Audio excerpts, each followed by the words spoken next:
Très bien. Bonsoir Anas, salam alaikum, merci d'être avec nous. Salam à toi. Merci infiniment d'avoir accepté cette invitation.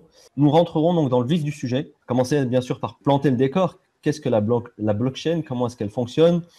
Qu'est-ce qu'elle a de si révolutionnaire? Elle est en train de faire trembler le monde de la finance. Les banques sont toutes en train de se pencher sur ce sujet-là pour plein de raisons. Et puis, on va voir justement ce qui nous intéresse vraiment, le cœur du sujet, c'est comment la blockchain permet-elle de désintermédier? Quels sont ces liens entre blockchain, finance islamique, finance éthique, finance participative? Qu'est-ce que la blockchain peut apporter à ces secteurs financiers qui eux-mêmes sont considérés comme des secteurs innovants, et quelles sont également les opportunités pour les acteurs de ce monde financier, éthique, islamique et participatif. Et puis, on a vu apparaître des nouvelles formes de monnaie, notamment ce qu'on appelle maintenant la crypto-monnaie, avec la plus célèbre, c'est le Bitcoin.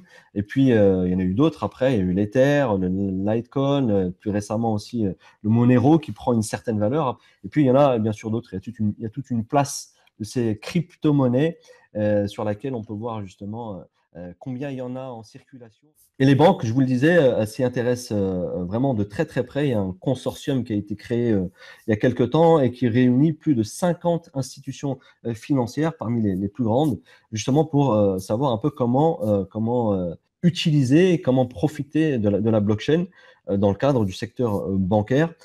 Certaines banques le voient comme étant des opportunités de lancement de nouveaux produits, et d'autres le voient également comme des opportunités de réduction des coûts d'infrastructure. Et une étude récente qui a été qui a été faite par Santander et qui parle d'économies dans le secteur bancaire qui pourraient être faites grâce à la blockchain, qui vont de 15 à 20 milliards de dollars par an. Qui disait, imaginez un très grand cahier que tout le monde peut lire librement, gratuitement, sur lequel tout le monde peut écrire, qui est impossible à effacer et indestructible.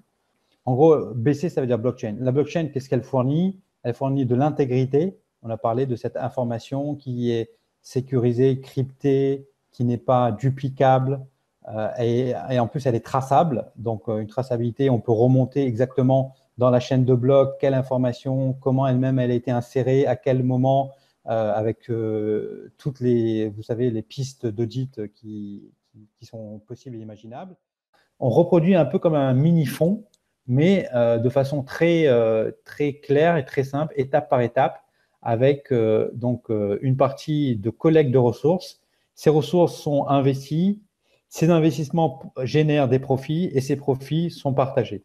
Et ça, c'est l'idée de tout faire sur une blockchain avec des contrats intelligents, une automatisation totale, dématérialisée. La banque, finalement,